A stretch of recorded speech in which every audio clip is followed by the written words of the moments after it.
no, gender is not disconnected from sex. So it's not completely disconnected, but it's still a cultural thing. It's still from society. Okay, no, it is not in the mind. Okay, you're not a man if you think you're a man. And I didn't say pretending, or if I did, I shouldn't have said pretending. Let me amend. You said playing.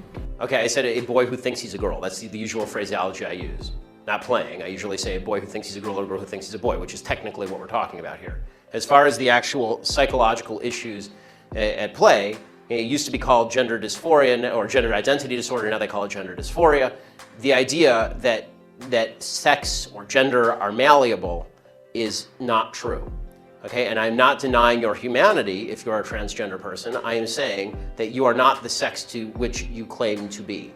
You're still a human being, and you're a human being with an issue that I wish you Godspeed in dealing with in whatever way you see fit. But if you are going to dictate to me that I'm supposed to pretend that men are women and women are men, no. My answer is no. I'm not going to modify basic biology because it threatens your subjective sense of what you are.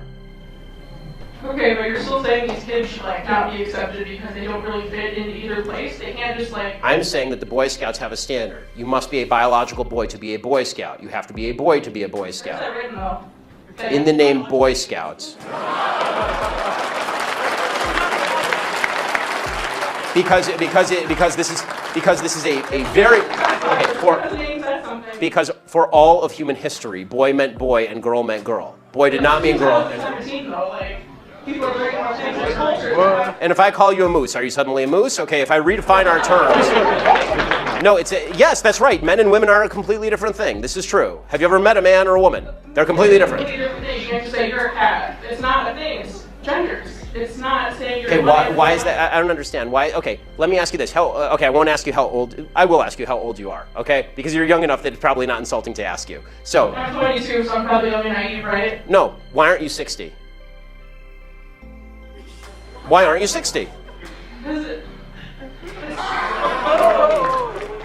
And why can't you identify as 60? What is the problem with you identifying as 60? It's not the same as gender. You can't just. You're right. Age is significantly less important than gender. You can't magically change your gender. You can't magically change your sex. You can't magically change your age. You can still legally change it. People recognize. You can't legally change your age, by the way. Obviously, you can change your name, you can change your sex, you can change your identity. Just because you can do things legally doesn't mean that they are correct biologically. You could do lots of things in the past that were incorrect biologically and correct legally. Right. I still don't understand why these children that are. It's not a matter of open-minded and accepting. I want them to get treatment that they see fit, but that's not involving me. The idea behind the transgender movement as a civil rights movement is the idea that all of their problems would just go away if I would pretend that they were the sex to which they claim membership. That's nonsense. The transgender suicide rate is 40%. It is 40%. Do you think it could be because of their bullied at school? No, I don't think that. I do not think that the discrepancy. Normal suicide rate across the United States is 4%. The suicide rate in the transgender community is 40%. The idea that 36% more transgender people are committing suicide because people are mean to them is ridiculous. It's not true, and it's not backed by any science that anyone can cite. It is pure conjecture. In fact, it's not even true that bullying causes suicide, according to a lot of studies. For example, in the black community, where the idea is supposedly that America is a racist society, blacks are bullied a lot. Okay, in the black community has significantly lower suicide rates than in the white community. In fact, in third world countries, the suicide rate is significantly lower than in first world countries. Suicide actually seems to be a privilege of the upper classes, if you actually look at it from a financial perspective.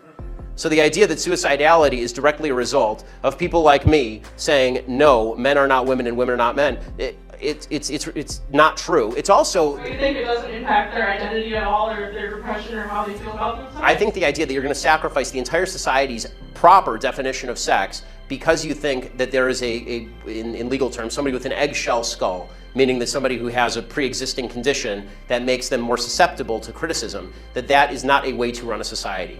You can't sacrifice truth because some people are going to actually suffer because of the truth. Plus, there's no evidence whatsoever that the suicide rate would go down in the transgender community in any marked way if people just started pretending that men were women and women were men. We're trying that experiment now. We'll find out whether it works. So far, no evidence.